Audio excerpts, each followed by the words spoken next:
Hello everybody and welcome to World Talks. We are here at the third edition of the Black Sea Security Forum, and I'm joined by none other than the forum's founder and organizer, Oleksiy Goncharenko. Oleksiy, thank you so much for having us here. We're already having a blast. Thank you very much for coming, and thank you very much to TVP World for being an informational partner of the forum. So thank you. Dziękuję bardzo. Thank you.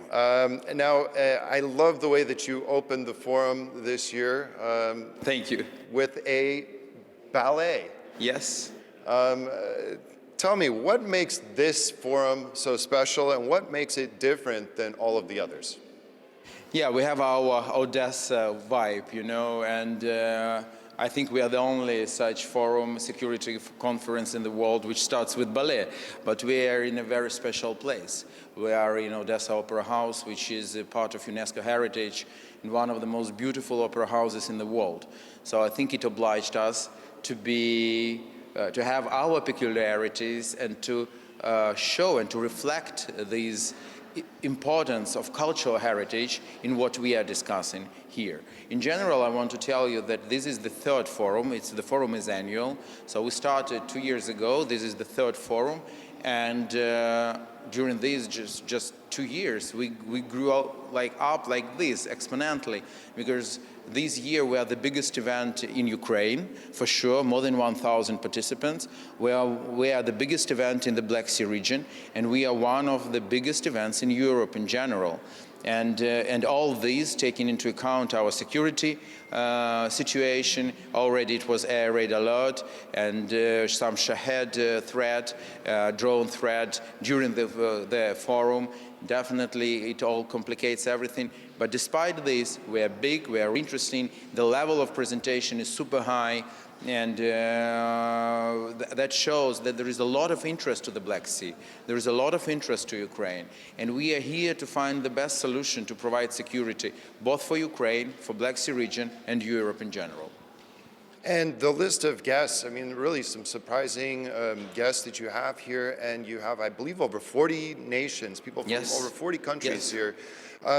How has that evolved, you know, based on who you can get to come to Odesa, and especially, I mean, some of these people have never necessarily been in a war zone before.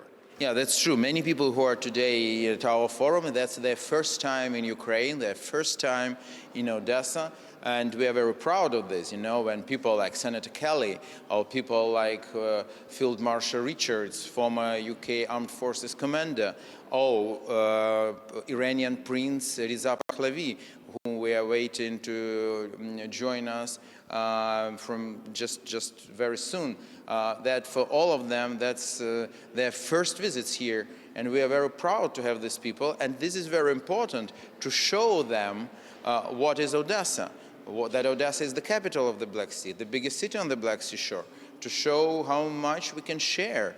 Because I told this at the opening today, that before Odesa was expert in grain, you know, jokes, culture, music. Now we are exporting war drones, geopolitical ideas, and this is the place where geopolitics just happening right now.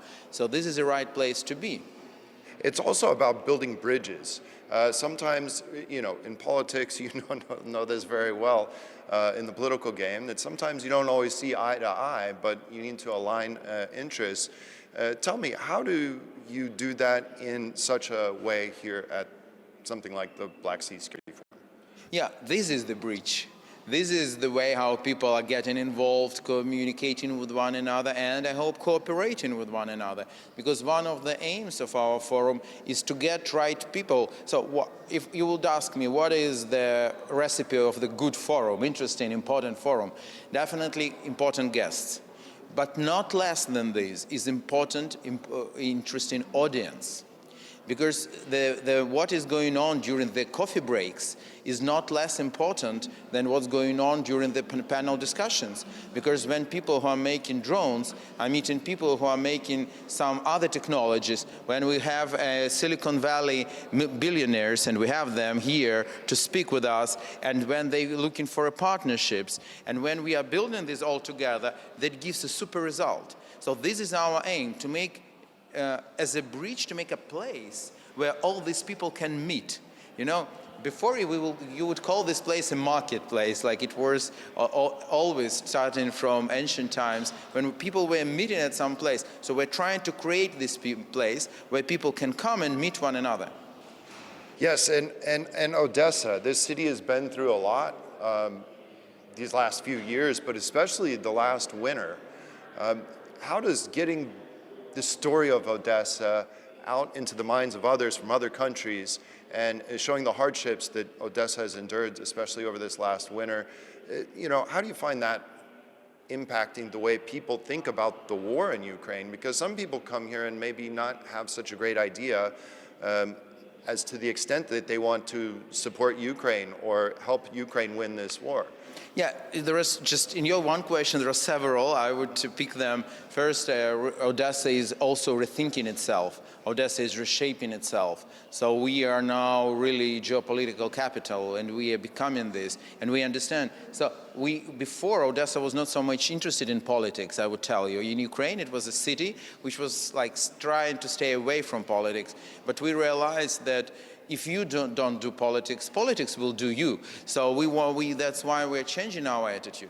From another point of view, that's for sure that we want to show our guests that Ukraine is resilient, that Ukraine is strong, but at the same time, Ukraine suffers. And we want peace as soon as possible. So we hope that this meeting will help us to push this agenda about achieving peace as soon as possible. I told this today. You mentioned history of Odesa, which is complicated. And this beautiful opera was built during Russian Empire times, when, by the way, the time when Odesa was the fourth city of Russian Empire, but who was the third city? It was Warsaw. In 1860, St. Petersburg was 1.5 million people, Moscow was 1 million, Warsaw was 600,000, and the fourth city was Odesa, 400,000. So we were staying together with you, being occupied by Russian Empire, but still it was life. People lived here. And such building, for example, was built. And inside the building and in the hall, there is a special place for Russian emperor. And Putin dreamt to be there. That is his dream, to be there. But he will never be there. Ukrainian armed forces will never allow. But we are ready to have in this special place, for example, American president and Donald Trump, for example, to have him here as a person who gives peace to Ukraine. Well, let's hope we can have President Trump here in a future edition. I hope so. Now, the theme this year is Endgame. Explain. Endgame and question mark.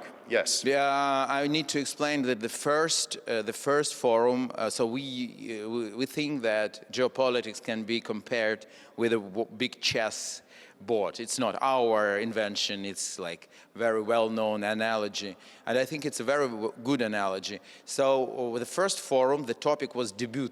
So the starting. The game has started. The second forum last year was about Mittenspiel, the middle of the game. And now we're speaking about Endspiel, so the end of the game, but under question mark, because it's clear that it's not the end of the game. Even if the war will finish soon, we hope it will be, it will not be an end of the game. In the reality, it will be beginning of the next game, right? So that is how we're moving. Is it a really end game? Are we close to end game? What should be done to make it end game? That's what we're discussing during the forum. Right. Now, in terms of your expectations for this year, maybe if you could briefly share your expectations for where this war is headed. We're seeing some very positive developments. We hear, institutions like the Institute for the Study of War saying that, Ukraine has turned the corner and has developed significant capabilities to maybe turn the tide of the war. What are your expectations for this year? My personal expectations are next. I want peace to be achieved as soon as possible, but I hope very much that we can achieve it before winter, because last winter was really very hard. And I don't want, it doesn't mean that Ukraine would collapse, it would not happen, but I just don't want Ukrainian people to suffer again this awful winter. So I hope that we will achieve peace till the end of the year.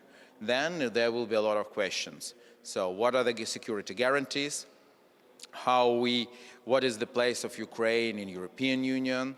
What is cooperation with NATO? Will Ukraine become a member of NATO or not?